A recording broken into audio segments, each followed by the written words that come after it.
Social media ഇപ്പോൾ മോണിക്കയുടെ സൗന്ദര്യത്തിൽ മയങ്ങിയിരിക്കുകയാണ്. ലോകേഷ് കനകരാജ് സംവിധാനം ചെയ്യുന്ന കൂലിയിലെ രണ്ടാമത്തെ ഗാനമായാണ് മോണിക്ക പുറത്തിറങ്ങിയത്. അനിരുദ്ധ് ഈണമിട്ട ഗാനം വളരെ വേഗത്തിൽ സകല പ്ലാറ്റ്ഫോമുകളിലും വൈറലായി മാറിയിരിക്കുകയാണ്. ചുവന്ന ഗൗൺ അണിഞ്ഞ് മോണിക്കയായി എത്തിയ പൂജയും പൂജയുടെ സ്ക്രീൻ പ്രസൻസിൽ കട്ടയ്ക്ക് പിടിച്ചു നിന്ന സൗബിനുമാണ് ഇപ്പോൾ സോഷ്യൽ മീഡിയ ലോകത്തെ കുറച്ചു കാലമായുള്ള ചർച്ചാ വിഷയം. പാട്ട് പുറത്തു വന്നതിനു പിന്നാലെ സൗബിന്റെ ഡാൻസിനെ ആരാധകർ ഏറ്റെടുക്കുകയും ചെയ്തു. തമിഴിലെ അരങ്ങേറ്റ ചിത്രത്തിൽ ലഭിച്ച ഫാസ്റ്റ് നമ്പർ സൗബിൻ ഒട്ടും മോശമാക്കിയില്ലെന്ന് തന്നെ പറയാം. പൂജ ഹെഗ്ഡെയുടെ തകർപ്പൻ പ്രകടനം പ്രതീക്ഷിച്ച പ്രേക്ഷകർക്ക് കിട്ടിയത് സൗബിൻ ഷാഹിറിന്റെ കിടിലൻ നൃത്തച്ചുവടുകളായിരുന്നു. താരറാണിയായ മോണിക്ക ബെല്ലൂച്ചിയുടെ കടുത്ത ആരാധകരായ അനിരുദ്ധും ലോകേഷും കൂടി ചേർന്ന് മോണിക്ക ബെല്ലൂച്ചിക്ക് നൽകിയ ട്രിബ്യൂട്ടിൽ സ്കോർ ചെയ്തത് സൗബിനായിരുന്നു. മോണിക്ക പാട്ട് ഇറങ്ങിയപ്പോൾ പൂജയേക്കാൾ സൗബിന്റെ ഡാൻസിനാണ് ഫാൻസ് കൂടുതൽ എന്ന് പറഞ്ഞത് സാക്ഷാൽ ലോകേഷ് ആണ്. ഷൂട്ടിംഗ് സമയത്ത് അണിയറ പ്രവർത്തകർ പോലും സൗബിൻ ഇത്രയ്ക്ക് കത്തിക്കയറുമെന്ന് പ്രതീക്ഷിച്ചിട്ടുണ്ടായില്ല. നായകൻ ഡാൻസ് കളിക്കാറുണ്ട്, നായിക ഡാൻസ് കളിക്കാറുണ്ട്, നായകനും നായികയ്ക്കും വേണ്ടി റൊമാൻറ്റിക് ഗാനങ്ങളും ഡാൻസ് നമ്പറുകളും ഉണ്ടാകാറുണ്ട്.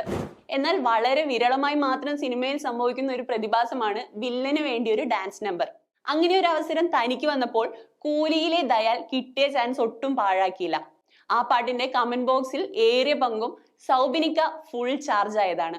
അമൽനീരദിന്റെ ഭീഷ്മപർവം കണ്ടപ്പോഴാണ് ലോകേഷിന്റെ തലയിൽ സൗബിനെ കൊണ്ട് ഡാൻസ് കളിപ്പിച്ചാലോ എന്ന ചിന്തയുണ്ടാകുന്നത്. പണ്ടത്തെ ബ്രേക്ക് ഡാൻസർ കൂടിയായ സൗബിൻ പറുദീസയിൽ നിറഞ്ഞാടുന്നത് കണ്ടപ്പോൾ തന്റെ സിനിമയിലും അതുപോലൊരു സൗബിനാട്ടം വേണമെന്ന് സംവിധായകന് തോന്നി. മോണിക്ക പാട്ട് ഇറങ്ങിയപ്പോൾ പൂജയേക്കാൾ സൗബിന്റെ ഡാൻസിനാണ് ഫാൻസ് കൂടുതൽ. അതിനർത്ഥം പൂജയെ വില കുറച്ച് കാണുകയല്ല. ഇങ്ങനൊരു പാട്ട് ചെയ്യാൻ ഞങ്ങളാണ് പൂജയെ സമീപിച്ചത്. പൂജ വന്നതോടുകൂടി മോണിക്ക പാട്ടിന്റെ കൊമേഴ്ഷ്യൽ വാല്യൂ കൂടി. എന്നാൽ സൗബിൻ ഈ പാട്ട് കുറെ കൂടി ചാമിങ് ആക്കി.